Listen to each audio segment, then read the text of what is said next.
For today's meditation, let us read from 1 Kings chapter 19, verses 1 to 8. Ahab told Jezebel all that Elijah had done, and how he had killed all the prophets with the sword. Then Jezebel sent a messenger to Elijah, saying, "So may the gods do to me and more also, if I do not make your life as the life of one of them by this time tomorrow." Then he was afraid, and he arose and ran for his life and came to Beersheba, which belongs to Judah, and left his servant there.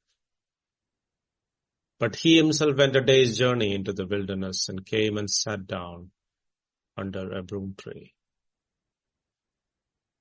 And he asked that he might die, saying, "It is enough now, O Lord. Take away my life, for I am no better than my fathers." And he lay down and slept under a broom tree. And behold, an angel touched him and said to him, "Arise and eat."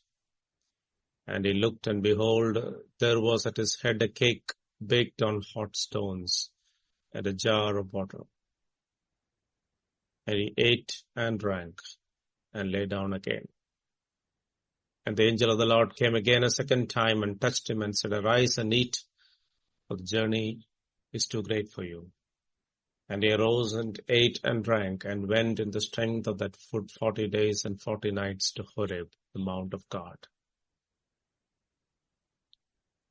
In one of Elijah's most celebrated moments, he had just witnessed God's power displayed through the miracle of fire on Mount Carmel, followed by the execution of the prophets of Baal. It was a decisive victory over idolatry. And afterward, Elijah declared to King Ahab, "Rain is coming." This was in response to God's command, "Go show yourself to Ahab, and I will send rain upon the earth." While Ahab feasted, Elijah climbed Mount Carmel and prayed earnestly for God's promise to be fulfilled. James reflects on Elijah's fervent prayer, saying, "Elijah was a man with a nature like ours, and he prayed fervently that it might not rain. And for 3 years and 6 months it did not rain on the earth. Then he prayed again, and heaven gave rain." James 5:17 and 18. Elijah prayed alone, humbling himself before God, desiring the fulfillment of his promise, and that his people might turn from idols to serve the living God. Finally, the sky darkened, the wind rose, and the long-awaited rain poured over the land. As Ahab rode back to Jezreel, the people witnessed the true God. When Ahab reached Jezebel, he reported only the death of Baal's prophets. Rather than acknowledging their error and repenting, Ahab and Jezebel hardened their hearts. Jezebel sent a message to Elijah threatening to kill him by the next day. Despite his courage before hundreds of prophets, fear overcame Elijah when faced with Jezebel's wrath.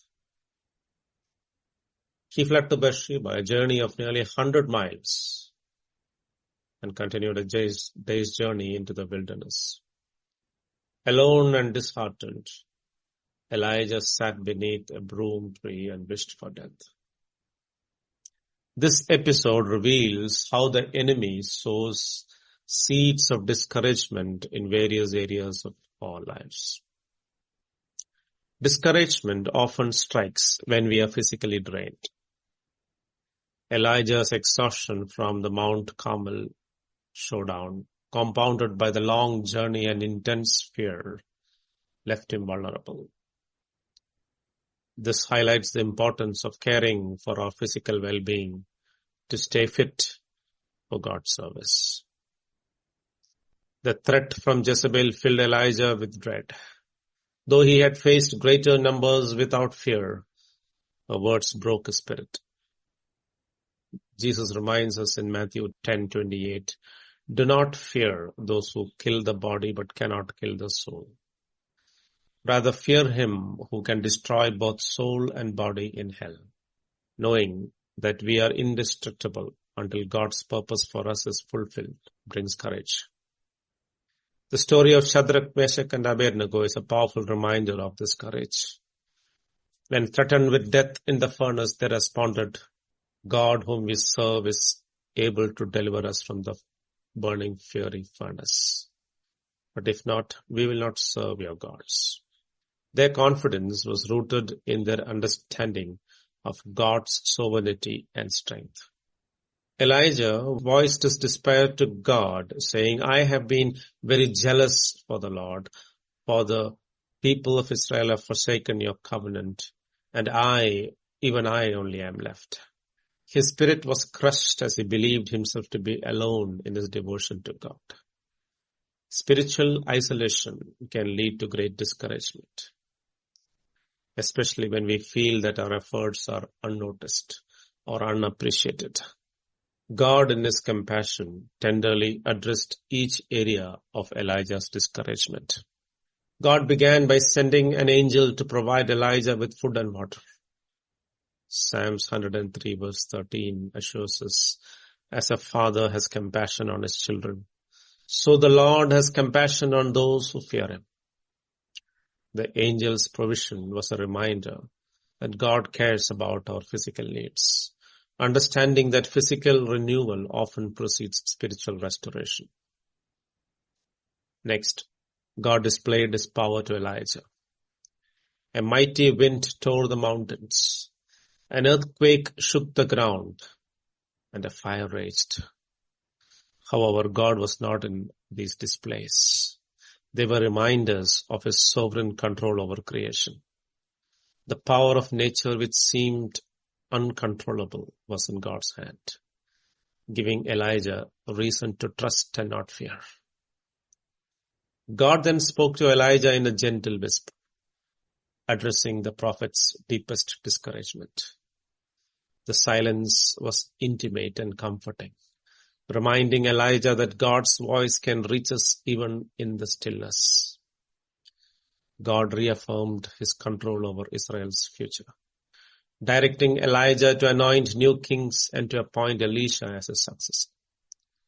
God's kingdom would continue to advance, and Elijah was not alone in his devotion. God revealed that 7,000 in Israel had not bowed to Baal. Elijah was encouraged by knowing he was part of a greater company of faithful followers. Our God is indeed a God of encouragement.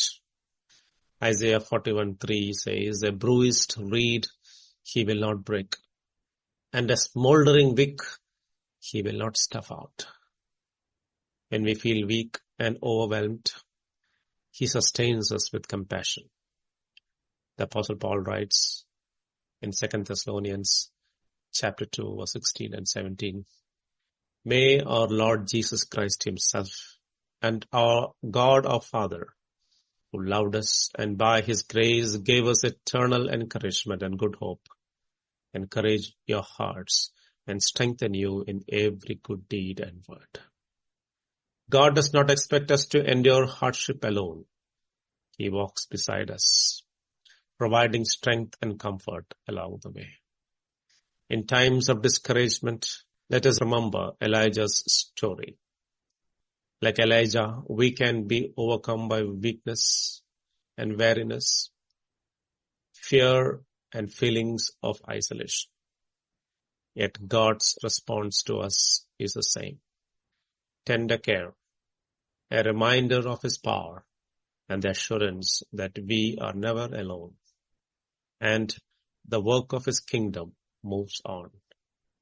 Let us trust the God of encouragement and continue to move forward in faith. God bless.